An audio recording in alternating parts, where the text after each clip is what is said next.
पावले पंढरी वैकुंठ भुवन, धन्य आजी दीन सोनियाचा. पावलो पंढरी आनंदे गजरी, वाजतील दुजे शंख भेरी. नमस्कार मित्रांनो, आज आपण जाणून घेऊया योगिनी व्रतकथा आणि यामागील काही कारणे. महाभारत काळातील ही एक गोष्ट आहे. एकदा धर्मराज युधिष्ठिर भगवान श्रीकृष्ण यांना म्हणाले, त्रिलोकीनाथ, मी ज्येष्ठ महिन्यातील शुक्ल पक्षातील निर्जला एकादशीची कथा ऐकली आहे. कृपया तुम्ही मला ज्येष्ठ महिन्यातील कृष्ण पक्षातील कथा सांगावी. या एकादशीचे नाव काय आणि महत्त्व काय हे मला तुम्ही सविस्तर सांगावे. भगवान श्रीकृष्ण धर्मराज युधिष्ठिर यांना कथा सांगण्यास सुरुवात करतात. ज्येष्ठ महिन्यातील कृष्ण पक्षातील एकादशीचे नाव योगिनी एकादशी असे आहे. या व्रताने सर्व पापे नष्ट होतात. हे व्रत एकलोकात भोग आणि परलोकात मुक्ती देणारे आहे. पुढे भगवान श्रीकृष्ण सांगतात, ही एकादशी तिन्ही लोकांमध्ये प्रसिद्ध आहे. या व्रताने सर्व पापे नष्ट होतात. मी तुम्हाला पुराणात सांगितलेली एक कथा सांगतो, लक्षपूर्वक ऐका. अलकापुरी नावाच्या नगरात कुबेर नावाचा राजा राज्य करत होता. ते शिवभक्त होते. त्याच्याकडे हेममाली नावाचा यक्षसेवक होता. तो पूजेसाठी फुले आणत असे. हेममालीला विशालाक्षा नावाची अतिशय सुंदर स्त्री होती. एके दिवशी त्यांनी मानसरोवरातून फुले आणली, पण मोहित होऊन फुले ठेवली आणि पत्नीसोबत आनंद लुटू लागला. या भोगात दुपार झाली. हेममालीचा मार्ग पाहून हेममालीची वाट बघून कुबेर राजाला दुपारची वेळ झाली. तेव्हा त्यांना राग आला. आपल्या सेवकांना हेममालीने अजून फुले का आणली नाहीत हे शोधून काढण्यास सांगितले. जेव्हा सेवकांना हे कळले तेव्हा ते राजाकडे गेले आणि म्हणाले, हे राजा, हेममाली आपल्या पत्नीसोबत आनंद लुटत आहे. हे ऐकून कुबेर राजाने हेममालीला बोलवण्याची आज्ञा केली. भीतीने थरथरत हेममाली राजासमोर हजर झाला. त्याला पाहून कुबेराला खूप राग आला आणि त्यांचे ओठ फडफडू लागले. राजा म्हणाला, अरे अधर्मी, तू माझ्या परमपूज्य देवतांच्या देवता शिवचाही अपमान केला. मी तुला शाप देतो की तू स्त्रीच्या वियोगात दुःख सहन करशील आणि मृत्यूच्या जगात जाऊन कुष्ठरोगी जीवन व्यतीत करशील.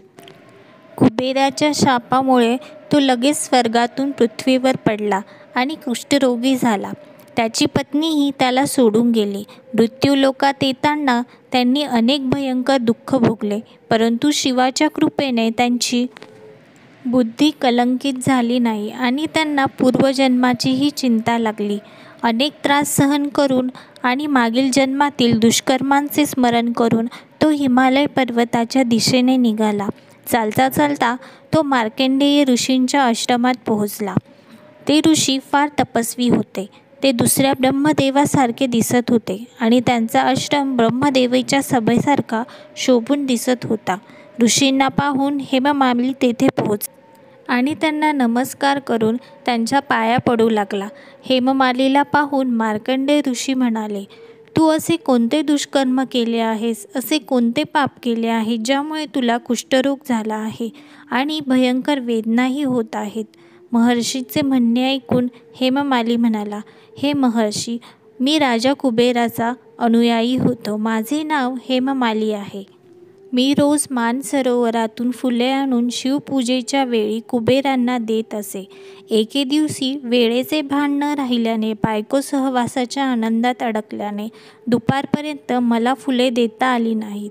तेव्हा त्यांनी मला श्राप दिला की तू तुझी बायको गमावशील आणि मृत्यूलोकात जाशील आणि कुष्ठरोगी होशील. त्यामुळे मला हा जन्म मिळाला आहे आणि मी कुष्ठरोगी झालो आहे आणि पृथ्वीवर आल्यानंतर मला खूप त्रास सहन करावा लागत आहे. त्यामुळे मला यातून मुक्त होण्यासाठी कृपया काही उपाय सांगावा.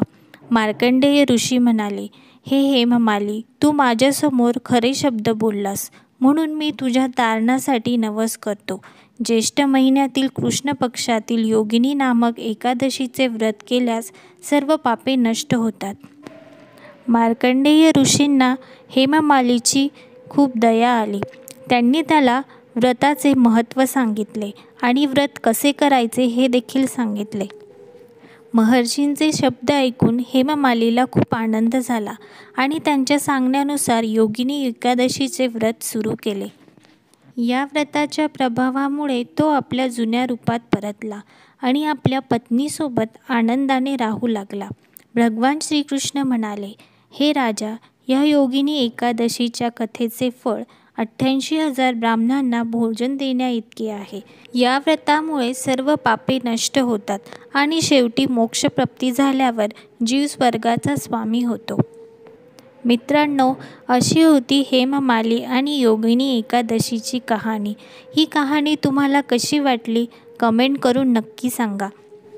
योगिनी एकादशीचे फळ तुम्हा आम्हा सर्वांना प्राप्त होवो हीच ईश्वरचरणी प्रार्थना.